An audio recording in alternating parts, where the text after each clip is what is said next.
So the way we left it last time, we understood why the Jews were in Mitzrayim. We understood why they had to suffer, why they had to feel as strangers, and why they had to be enslaved.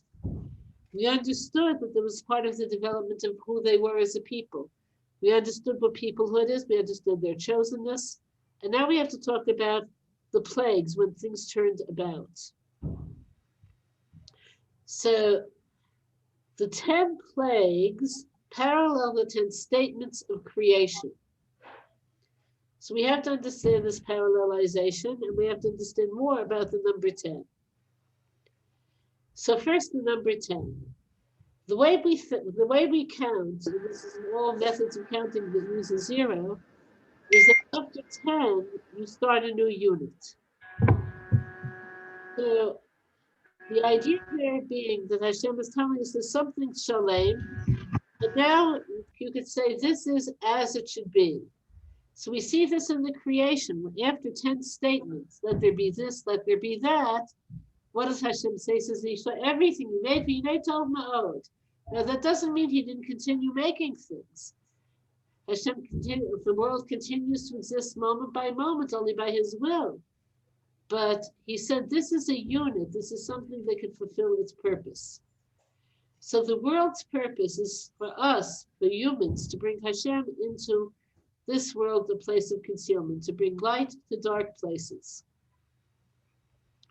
So in order for this to happen, there are several other units of 10 that had to take place. So the first of the generations from Adam until Noach. There were 10 generations from Adam to Noach. What was going on in the world? The initial darkening that had taken place when Hashem began the process of creation became deeper and deeper and deeper. So the way this is described is that Hashem removed his presence higher and higher and higher and higher until people lost all consciousness of him. But I want you to hear the text. It says, it's a prelude to the great flood. Lo yidud ruchi ba'adam b'shegam hu basar. My fear won't hover in humans because they're flesh. Well, of course we're flesh. But the idea is that we define ourselves through the part of us that's flesh, as opposed to having a broader definition that would include the spirit as well as the body. So the perfected state isn't that you become all spirit and no body, or no, all body and no spirit, but that you're both. And the spirit is giving tzura, is giving structure, while the body is providing material. So by the time the flood came, b'shagamu basar, we were completely flesh. We were animalistic. So one of the differences between a human and an animal is inherently a taker, and a human could become a taker. Meaning we have a dualistic nature. The soul wants to give and the body wants to take. We could become takers if we identify with the body. Why is that, Maharal asks? And he answers because the material world is inherently limited. So you notice this when you went to Gan. If you have 2 cookies, if you give away 1, you only have 1 left.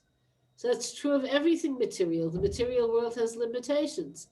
So if you're a giver in the material world, you're a loser. Giving equals losing. And this would be true not just for children in God, this would be true for us. If you give someone time, you've lost that hour. If you give somebody emotional energy, you're depleted. If you give somebody money, you have less for yourself. Giving equals losing if you're a materialist. Spiritually, giving equals becoming more. So the tension is between having and being.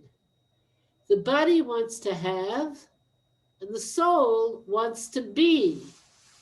The way you feel as a person when you give is very good, but it has to do with the world of being, not the world of having.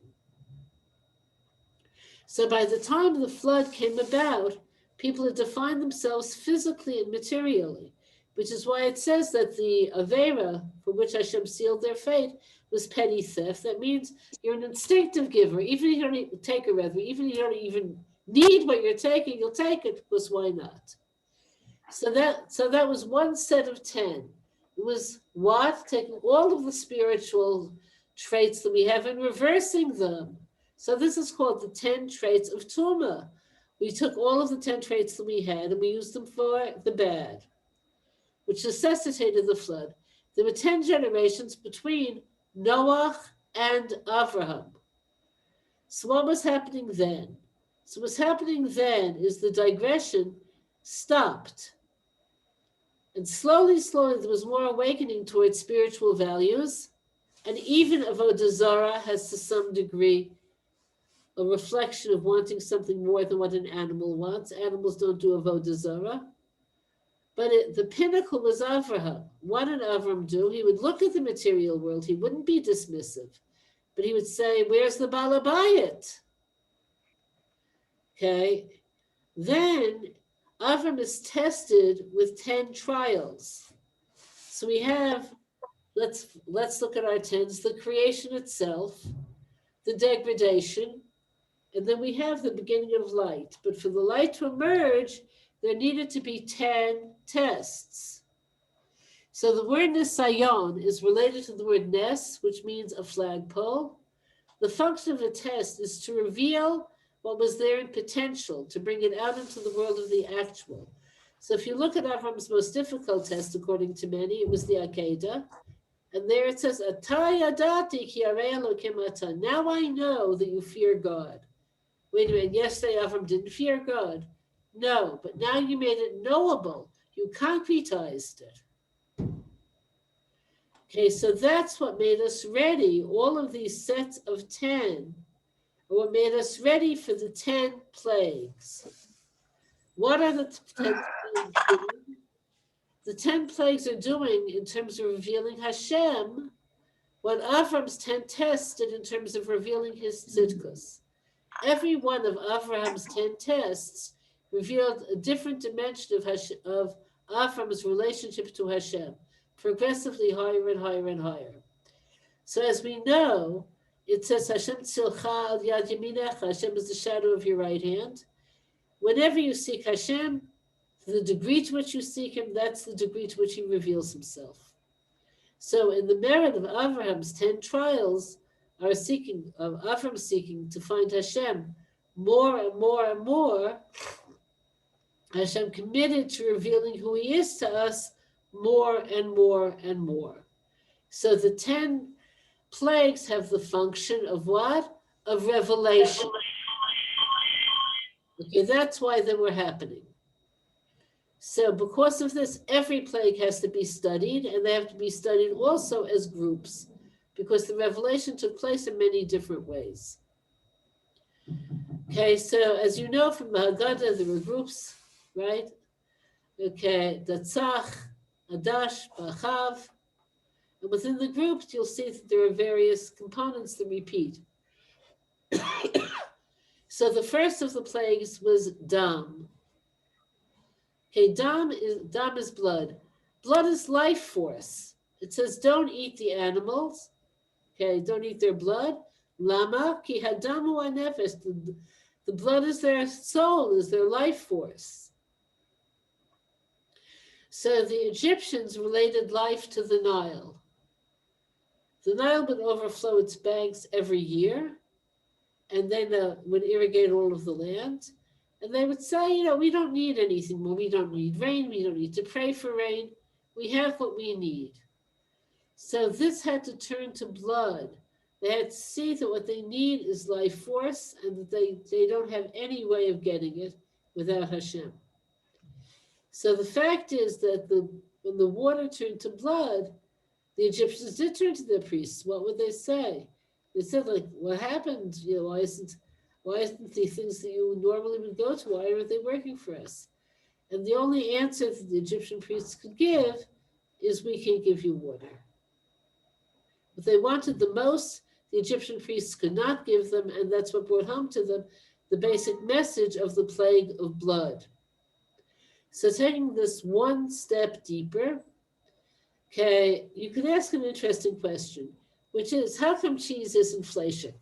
They say, why should cheese be fleshig? Because it comes from a cow. It's the product of a cow. It's made out of milk. So the idea is that the same aspect of the cow's biology that produces blood cells replace each other continually. That's what makes milk. So nurture could be animal blood. Animal blood could become nurture. In the case of Egypt, the nurture Hashem was sending them, flooding their entire land with the Nile every year, wasn't red. How did Avram read reality? He said, what an incredible world. Who made it? Who's the Balabayit?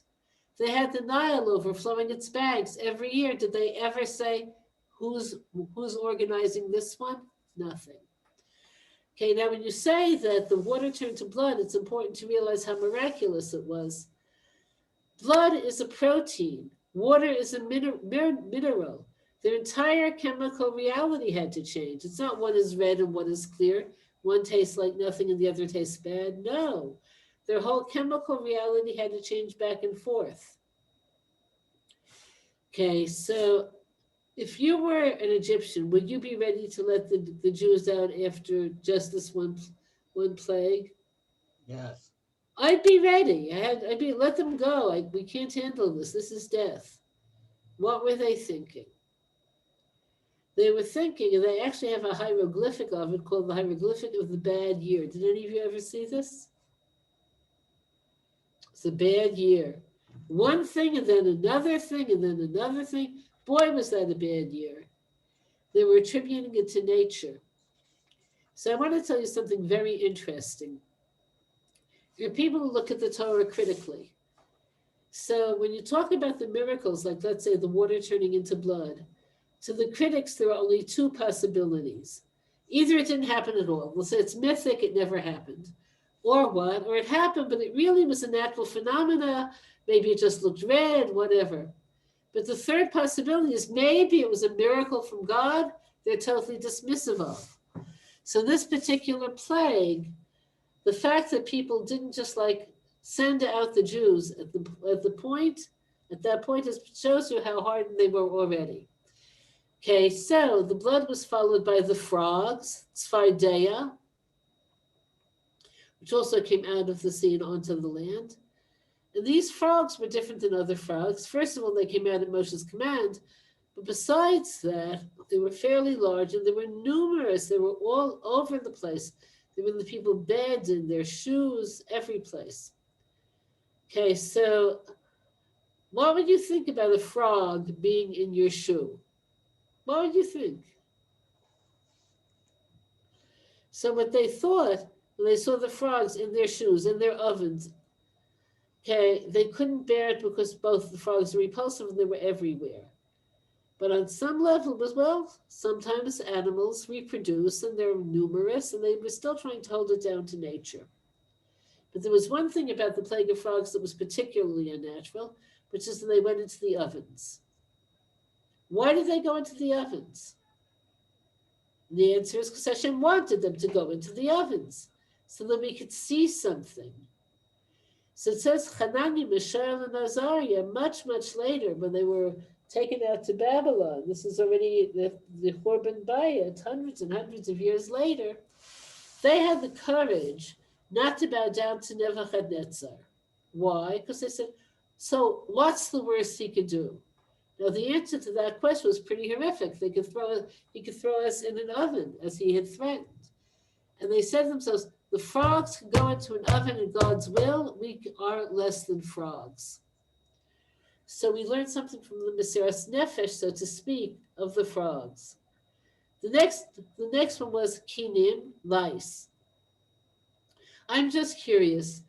You're all no longer 16, so many of you have had children. How many of you had caught lice somehow during your stay here in the Holy Land? You've all had lice?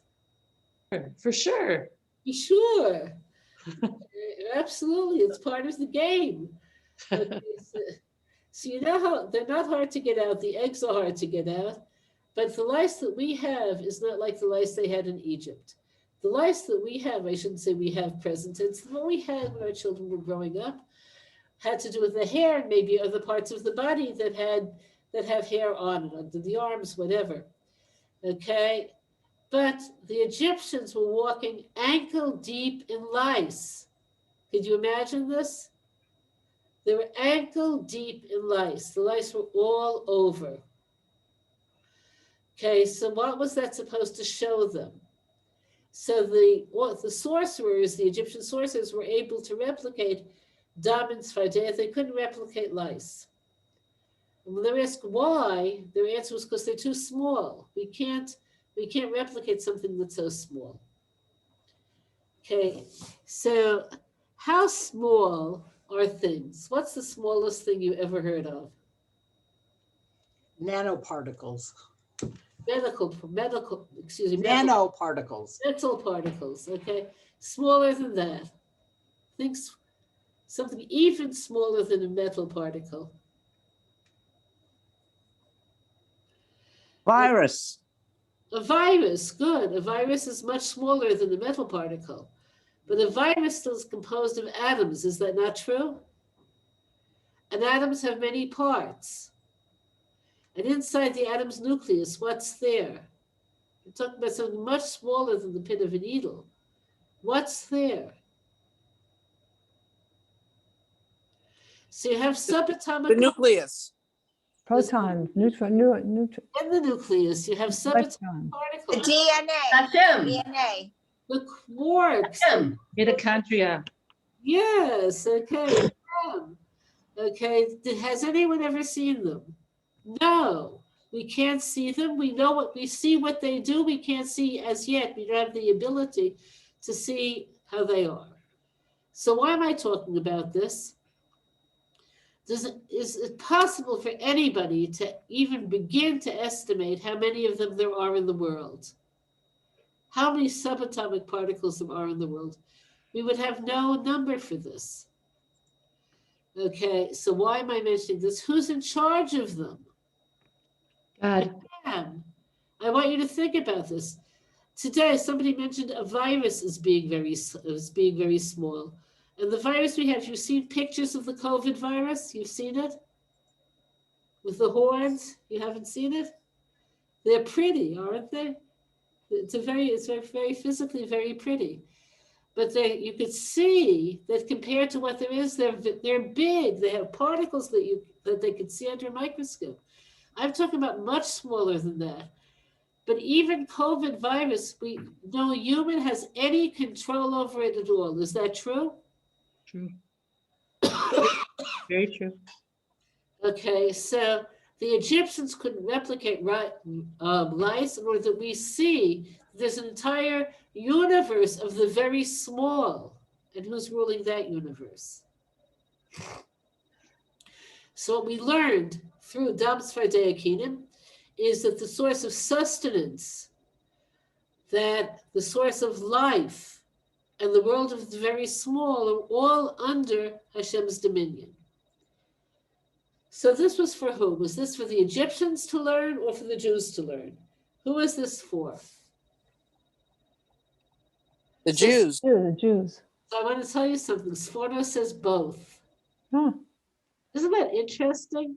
Yeah. Egyptians could have done tshuva potentially, but they had chosen their way out of it. So what did the Jews learn? They learned Hashem's dominion, and they also saw that these plagues were midah keneged midah, punishment for the Egyptians. How so? So you know this. Dam tzfat the Jews were suffering three things: being strangers, being in servitude, and suffering.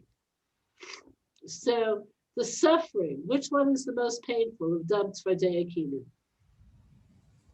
Kenim. Okay. Then we have being foreigners and being enslaved. Being enslaved, if your financial source of plenitude is gone, you're going to have to work very hard to get yourself alive. And finally, being a stranger, if there are frogs all over your bed, you feel okay sleeping. You're a stranger in your own house. Mm. So they saw the Egyptians suffering exactly what they had brought upon the Jews. And what did that tell them? It told them there's balance. Okay, next. Okay, we're not over yet. Yeah. What? Okay, so what I'm happened? sorry, you said strangers, servitude, and suffering. Yes. Strangers was the frogs. What were the other two? Okay, Keenum was suffering, and the blood made them work since they lost their financial support, which was the Nile River.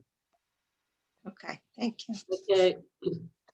Okay, next. Arov Dever Shchim. Okay, so Arov, what was Arov? Arov was a mixture of wild animals that came in from the forest and the jungle and entered inhabited areas, and they didn't just scare the people. There were a lot of deaths. So I want to ask you a simple question. Some of you may have traveled in the world. Have you ever been any place where people live in villages not that far from the jungle or the forest? Have any of you been to India? So I want to tell you something that I've heard. I've never been to India either. But you can have a village and it's mamish cut away from the jungle. Animals will not go into the village. Why not? And the reason is animals have a latent fear of humans. Is it because we're stronger? No, they're stronger. Is it because we're faster? No, they're faster. They have a latent fear of humans because humans are in Hashem's image. So when people lose their ability to manifest Hashem's image, then the animals lose their fear of them. And this is why Cain said to Hashem, how could I go? They'll kill me. Who's them? His parents aren't going to kill him. There was nobody else. The animals would kill him because they would look at him and see one of them. So this is what the Egyptians were experiencing.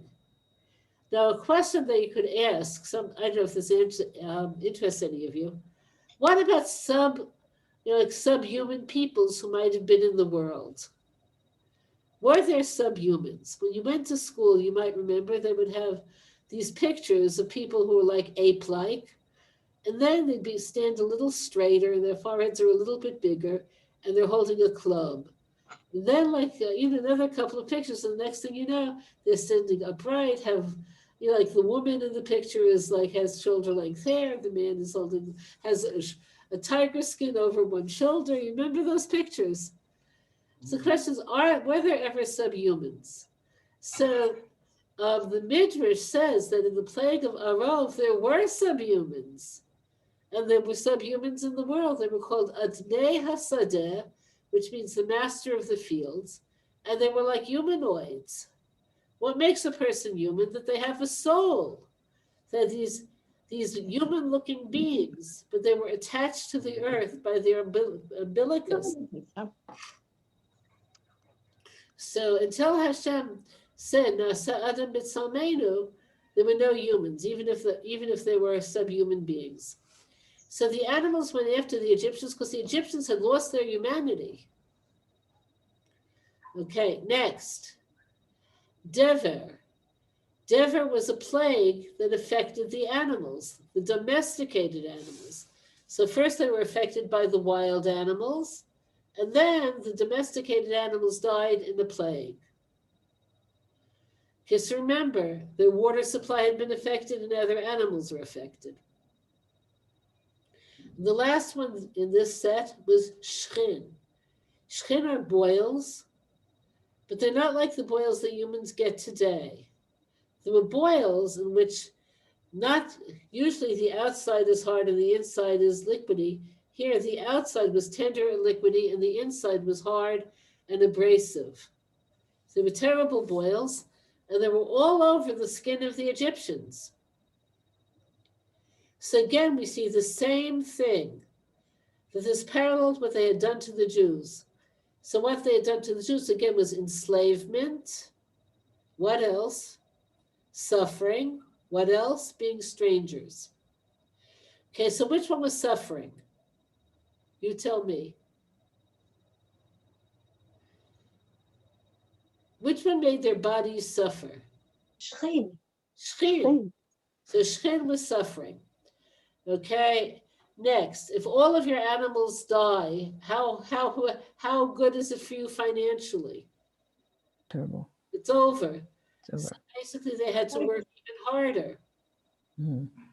Okay, and how at home are you when you noticed a monkey jump in through your window, and when you try to shut it, you turn around and a bear is coming in the door? Do you have a home? No. Okay, so they lost all three again. They were strangers, they were enslaved, and they suffered.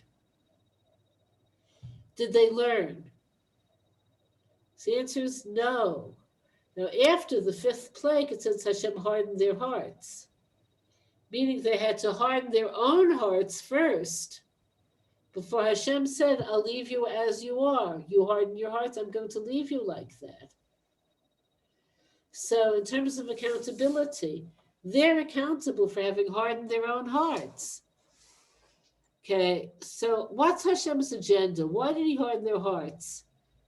If he hadn't intervened to let them stay as they are, they would have let the Jews out at this point. What's the point of letting them suffer more and having the Jews see more plagues? Who is that good for? The Jewish people. It's good for the Jewish people to see the last four plagues. That was important for us. Now, in terms of fair to the Egyptians, I want to give you an example of what hardening one's heart means. But Pretend, Rebbeztin Heller, can I ask a question? yes. So why do you say that Hashem hardened their hearts? Like we always say, Hashem hardened Pharaoh's heart. No, it says also at his servants, later it says his people. Okay. Hashem promised Moshe that he would harden Pharaoh's heart, but in the end, everybody's hearts were hardened. Okay. Okay, so here's how it goes. Picture yourself on the platform of the trains that were coming into Auschwitz at the very end of the war, when the Jews were coming in with the Jews from Hungary. How long did it take the Nazis to destroy 80% of Hungarian Jewry? How long do you think it took them? 4 months. Under 4 months. So the trains were coming in frequently. And the scene on the railroad platform would be horrendous. Okay, as they're tearing apart families with dogs barking and parents holding on to their children. And you could picture the horror of the train station. And there's a Nazi on the platform, and he's going to have some people go to the right and some people go to the left. And the people who are going to go to the left will be killed immediately, and the people who go to the right will be enslaved by the Nazis. Okay, you could picture this? So how likely is it that this man who's on the platform, sending some people to the left and some people to the right, will get a grip on himself, say, what am I, crazy? What, am I absolutely crazy? Who do I think I am? Is that going to happen? It's not going to happen. Okay, let's go back. It's his first day on the platform. So we're going all the way back to 1939. Okay, is it likely to happen then? Nobody ever saw a scene like that in the world before. No, it's not likely. Okay, let's go back further. He's 20, and he knows he's going to be drafted soon. So if he wants a choice as to which service he's in, he better volunteer. So he goes to the draft office and he looks at the brochures, and one is Luftwaffe, the Air Force, and then they have ground soldiers, and then there's SS. He chose SS. Now, as a 20-year-old, 20-year-old boys have the maturity of 12-year-old girls. It could have been like, he just liked that cool SS tattoo under his arm. Who knows? But at that point, okay, could he picture himself being at the platform? No. I would say maybe, maybe not, because remember, there was a lot of Nazi propaganda out. And the 20-year-old could be an anti-Semite. But you might have to go back to when he was 12 and he could join Hitler Youth or Eagle Scouts. Now, at that point, when he joined Hitler's Youth, he certainly didn't know where it was going to lead him. You can see where this is so? So people harden their own hearts through repetition. It doesn't only come from the outside. So through the repetition of ignoring God's hand during the earlier plagues, of course they were hardened by the later plagues. Okay, there was never a decree on any individual Egyptian, he will have a hard heart. They brought themselves into it themselves. So there's something important you can learn from here for us, which is everybody has weak points. Is that true? So for some people, the weak point is doing things with any kind of precision. Like everything is approximate. Like, I don't think the milk at the fork went into the fleshik pot, but it's okay. Or for some people, it's lashon hara. Or for some people, it's sneers. Whatever it is. Okay, yeah? The more you repeat a sin, the harder it is to get out of it. So you have to sometimes trace your patterns so you can get to the one that'll release you. Okay, clear? And this is why the Yetzer Hara will give us special attraction to mitzvot that we haven't done yet. So, Has a question? like pidyon peter chamor, yeah? What if you were born into that Avera, like you were abused by your parents or something? So that's inside of you. How can you get out of it? Even if someone gives you the white in the dark and says, this is Avera, Yeah. it's so ingrained in the way you were treated, how you were treated by abuse. You were abused. You think it's normal. You think it's normal to be a bully. Something terrible could be someone's normal. Yeah. So that's definitely true. And that's why we can't judge people, because only Hashem knows how much choice a person had in a given situation. Yeah. Right. So I'll give you an example of this. My daughter Devorah taught in a Russian school for a while, and they really liked her. She was like very young and vivacious and fun, and the kids loved her. So once the principal came to the room, and he had to ask her something, and she went to the doorway to speak to him. She had left her pocketbook on the table. And he said, never leave your pocketbook with these kids. And she said, no, they would never steal from me. You know what? They would. So she asked him, how did you know? So these kids were brought up in a society where everybody steals. You can't survive there without stealing. So people have different nikudot b'chiva, they have different points of choice. That's the first thing. Having said that, though, everyone can only choose like in a limited place. So for one person, this may be where they could choose. For another person who grew up in a much better home, they're still only choosing from a normal place because there are many things they would never do. Okay, but everyone is always making choices. So because of this, when I see Amy, that's from Tallahassee, Florida, raised her hand. Say, Amy, Yeah. Okay, say what you want to say, and then I'll go back to what I was saying. What do you want to say? Okay. I recently learned a Midrash that Moses' staff was created in the Garden of Eden Yes. and was passed down through Noah and Abraham down to Jacob, through Joseph, and then on to Moses. On that staff, it said it had the name of the 10 plagues. So I don't know, the 10 plagues weren't really optional. I mean, they weren't something that we didn't really have a choice, or nobody really had a choice in it. It was preordained, wasn't it? What a treat to talk to my sweetheart. What did you? So this, you have the Midrash pretty accurate, but you're missing a couple of stops in the journey.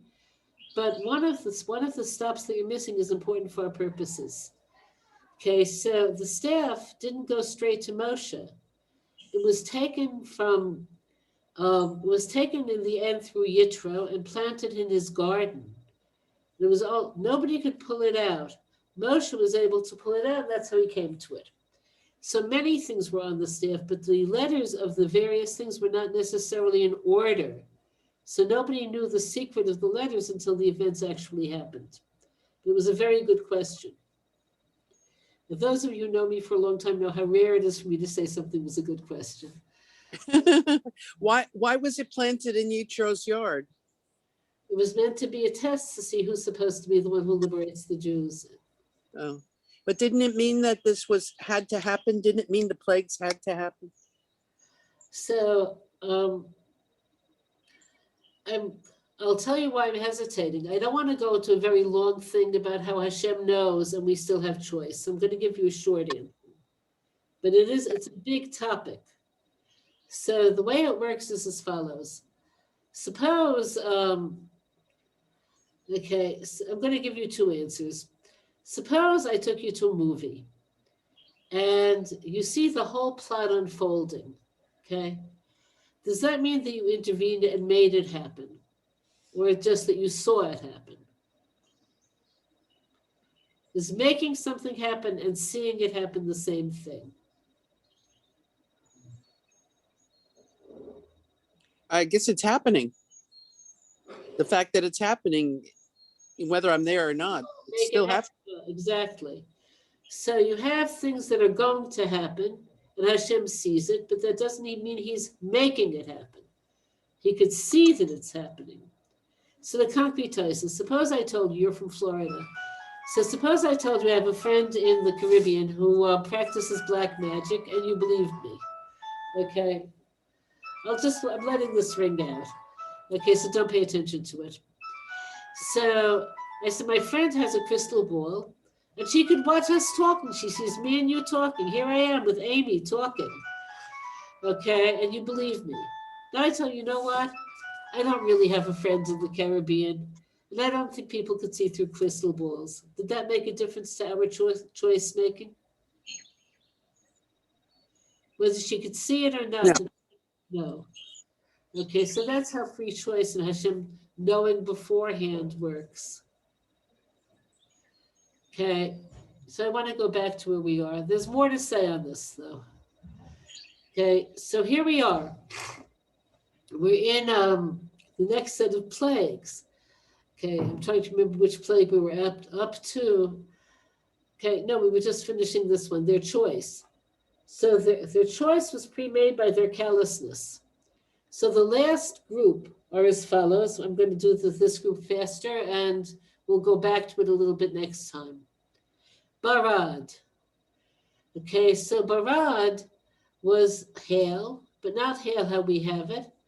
It was fire and ice melded together by Hashem. So the reason why we can't have this is the fire would either be extinguished by the water or by the ice, or the ice would be melted by the fire. But concerning this one-time occurrence, it says Hashem makes peace above. He can make peace in anything. He can make peace between opposites, such as fire and water. So when the barad would hit, it would explode either on people, and then they would have these terrible burns, or in the fields, which would burn what was left of the crops. Okay, if you could, like, it was so awful. Okay, Arba, I said it was the next, it was the locusts who would eat the rest of the crops. Okay, and then we're getting to the very end, choshech, darkness. So the darkness, as you know, was divided into two segments. The first was visible darkness. Did we ever have real visible darkness? Like there's no light at all? No. We really don't. We always have some peripheral light from the roads and from the highways and from people's windows. And if not that, even if you're out in nature, the moon, the stars, okay, there's always some light. So they had absolute darkness, which is hard to even imagine, okay? But the darkness changed after 4 days, after 3 days rather, and then the darkness thickened. So it was as though they were standing in foam. They couldn't move. Dark foam. What was this for? So let's look at this whole series. The Barad showed Hashem's supernal power to make peace between elements. The Arba showed his absolute mastery over nature and growth. What Choshech showed was that if Hashem doesn't bring light, we are in the dark. Light is superimposed upon darkness. There's such a thing as a light wave. There's no such thing as a dark wave. The natural state of being is absolute darkness, and it's only Hashem's chesed that gives us light. but they didn't get it. Okay, the last one was Makat Bechorot, which I'm just going to mention now. We're going to start next time with Makat Bechorot, and we'll talk about the events that took place of the actual night of the Exodus and the next morning. So as you know, Makat Bechorot is in a class by itself. So the ones that came before, and again, we have the same thing: pain, losing your money and having to be an Eved and being a stranger. So in terms of pain, even though they all had a certain dimension of pain, okay, being in absolute darkness, not able to move is unimaginable to us. Okay, losing whatever you have, they lost their crops. Okay, and finally, not being at home. Okay, how at home are you when all of this is happening to you? Okay, so they were losing everything and not at home and suffering. And then they had Makat Bechorot, which they were warned about. So this is the one that turned us into a people by Hashem saying, B'ni Bechori Israel, the Jews are my firstborn people. So now what makes a firstborn special is that they're the child who turns the parents into parents. So to speak, we turned Hashem into a force in the world through becoming his people. So that's what I'm going to end now. It's already 2:00. And that's it for today. We're going to start with Makas Bechorot and get into that night and the next day. I'm sorry, Thank can you you so just do it again? Pain, stranger, and estrangement, which was which? It was very fast. Okay, I'm sorry, but I in general, I have to leave it too, so I'll be extremely fast. Okay, so what are the plagues we're talking about? We're talking about the barad, the hail, the arba, the consuming of all of their crops, and the choshech. Those are the three we're talking about. Okay, so they're losing their crops made them lose their money. The darkness was painful. It was excruciating to be unable to move for so many days. And the barad, of course, made them strangers. Where could you take refuge from this? It's all over. Okay, I really have to go now, though, and have a great week. And think of the Exodus. Okay, every day. It's one of the things we should think of. Thank you. Thank you, Rebbeztin. Thank you. Thank you. Whoa. Yay. Judy, you brought Rebbeztin Heller. You did it. We got her. God, amazing. The highest of the highest. Whoa.